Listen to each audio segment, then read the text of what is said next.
Let's bring in Glenn Greenwald from Salon.com, who calls Israel's actions, quote, heinous and repugnant. And let me just ask you, you have ships approaching Gaza, controlled by Hamas. Hamas is a terrorist organization. Israel did, I don't think this is disputed, offer to have the ships inspected. If there was no contraband on board, let the ships continue on to Gaza. Why was that not a reasonable offer, and why can Israel not intercede to stop the flow of contraband? Well, first of all, international waters, which is where this ship was, is not owned by Israel. It is a crime, a war crime, to attack a ship in international waters that is not engaged in any aggression. And no one claims that these ships were. I mean, what you're describing is absolute anarchy, that any country can just say, no ships can go here, and if you disobey our order, we're going to attack you, board your ship forcefully, and kill anybody who doesn't resist. Well, Secondly, let me interrupt. Let me just finish, because you just had on 10 minutes of uninterrupted pro-Israeli propaganda filled with falsehoods.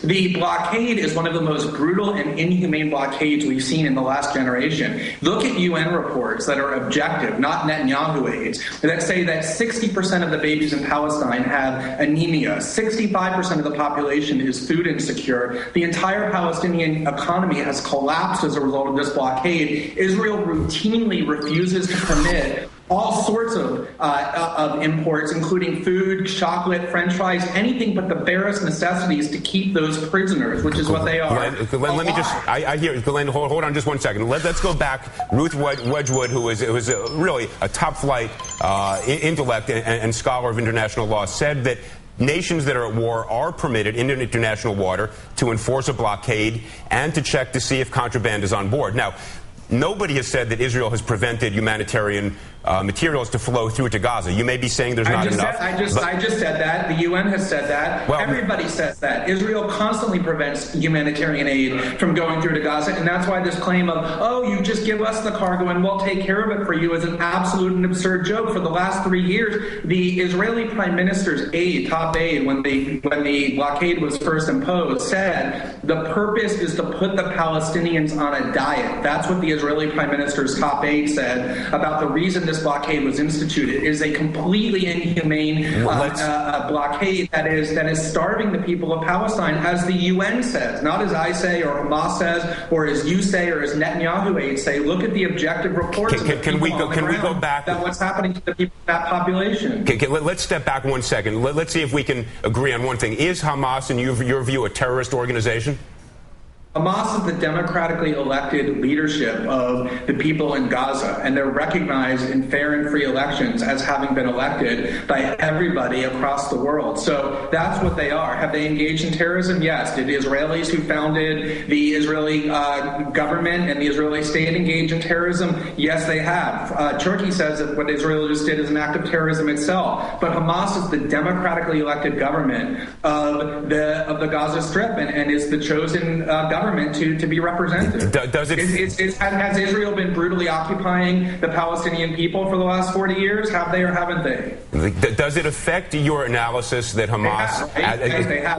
Glenn, hold on a second. Does it affect your analysis that Hamas has as its stated policy the destruction of the state of Israel? And in fact, Egypt as well is blockading Gaza and Hamas, because Egypt as well views Hamas as a terrorist organization. So both Israel and Egypt here are agreeing that only humanitarian materials should go through, and both have a stated objective to prevent war material from going through over this border by land or by sea. What you're referring to is the Egyptian dictator that is the leading recipient of U.S. aid, several billion dollars a year, right after the Israelis. So yes, the Israeli dictatorship, along with the Israeli government and their patrons in the United States, all agree that the people of Gaza should be suffocated and closed off into a prison. If you're going to cite the actions of the the Egyptian dictatorship as though that lends moral authority to this horrendous blockade, that's pretty bizarre. Now, Glenn, in all fairness, I think,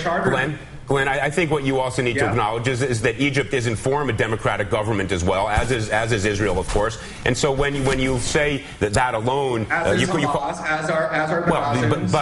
Gazans and Hamas. Hamas has, again, let's get agreement where we can. Hamas has stated very clearly that it wants the destruction of Israel is what it seeks, and therefore it is rational for people to say they are trying to get armaments. They've been shelling into Israel for many, many years. So Israel has a legitimate reason in terms of self-defense to check to make sure that armaments are not flowing through with humanitarian resources. I assume you would agree with that. Nobody ever claimed or thought until today that those ships had arms, and they didn't have arms. Not even the Israeli government claims they have arms. Everybody knew that the purpose of that flotilla was to try and deliver humanitarian aid to the Palestinian people, which is not being allowed to pass through by the Israeli government, as a means of dramatizing what the Israelis are doing to the Palestinians. That was the entire purpose of that flotilla. Nobody ever claimed, oh, this is a terrorist organization trying to deliver arms. That is an absolute after-the-fact lie, and the entire world knows it. Okay, and I think what's so interesting is you can have as many Netanyahu aides on your show as you want, but the entire world outside of the United States is condemning Israel. Democracies and dictatorships all over the world. So. Glenn, look, I appreciate your participating. I think there are starkly divergent views here about both the morality and the legality of what we are seeing. I think to a certain extent you assume your conclusion when you say there are only humanitarian material are on those ships. That is precisely what the Israeli government says it wants to verify. Ruth, if I can bring you back, and thank you for being with us, Glenn. I appreciate it. Ruth, let me ask you, if you've heard all of this back and forth, obviously some very strongly held views here. What is your view, based on what you now know as a matter of fact? Do you believe that the Israeli boarding of those ships was a legitimate effort to enforce a legitimate international blockade? I think as a matter of law, the Israelis did have a right to board the ships. The other irony in the situation is that the UN in Lebanon, despite the deployment of the UNIFIL peacekeeping force, has been completely unable and really, frankly, has not sought to deter the movement of new rocketry for Hezbollah. So when the UN complains about Israel's sensitivity to arms importations, it has a certain twisted logic to it that if Israel doesn't do it, nobody else will. At the same time, Israel has to be sensitive to civilian needs. To that extent, I agree with Mr. Greenwald. One of the problems is dual-use products. Concrete can be used for reconstructing destroyed housing. It can also be used for bunkers. And Israel has to, I think, show some sensitivity to the optics of the situation.